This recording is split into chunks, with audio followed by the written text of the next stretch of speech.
Upper primary নিয়ে খুব খুশির খবর দিতে পারছে না রাজ্য সরকার তথা স্কুল সার্ভিস কমিশন। গত বৃহস্পতি এবং শুক্রবার দিন 41 এবং 24 জন, বিতর্কে কেউ কেউ বলছে না ওটা 38 জনা বা কেউ বলছে ওটা 40 জনা, কিন্তু প্রকৃতপক্ষে 41 জনা এবং 24 জনা এরা কিন্তু উপস্থিত হয়নি কাউন্সেলিংয়ে। একটা পরিষ্কার কথা, এর আগে যখন বামফ্রন্টের সময় দেখেছিলাম যারা কোনো স্কুল ত্যাগ করলো তখনই সঙ্গে সঙ্গে কিন্তু বামফ্রন্ট বলেই দিতেন, বামফ্রন্ট সরকারের স্কুল সার্ভিস কমিশন বলেই দিতেন যে এর জন্যে কিন্তু নতুন বিজ্ঞপ্তি দেওয়া হবে, যে কজন যারা যাচ্ছে না নতুন বিজ্ঞপ্তির সঙ্গে যোগ হবে, অথবা যারা ওয়েটিংয়ে আছে ওয়েটিং থেকে তাদেরকে নেওয়া হবে। তাহলে কি হতো যে যারা চাকরির আশায় বসে আছে বা যারা ওয়েটিংয়ে আছে তারা কিন্তু অনেক আনন্দ পেত বা তারা মানসিক একটা শান্তি পেত। কিন্তু দেখা যাচ্ছে এই সরকার এই ব্যাপারে কোনো মাথা ব্যথা নেই।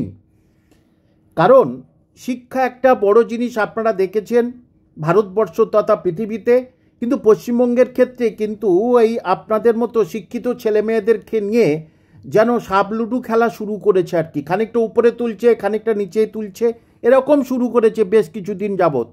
8 বছর চাকরি নাই, তবু এই সরকারের কোনো মায়া দয়া নেই আপনাদের প্রতি।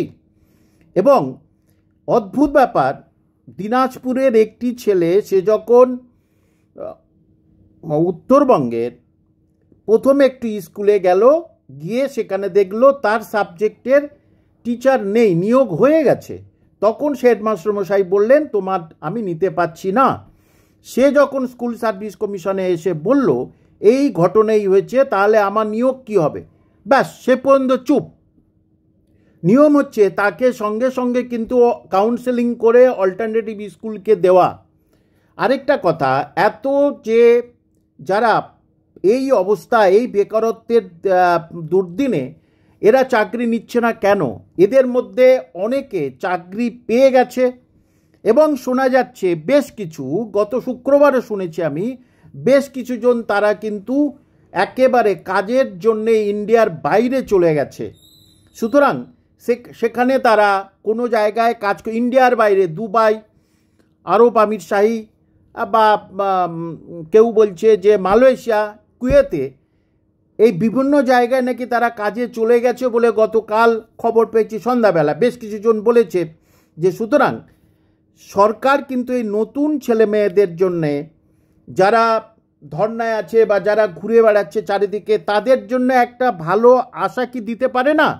যে তোমরা অপেক্ষা করো, এই যে কাউন্সেলিং শেষ হয়ে গেলে তোমাদের জন্য নতুন বিজ্ঞপ্তি দেওয়া হবে নভেম্বর ডিসেম্বরে।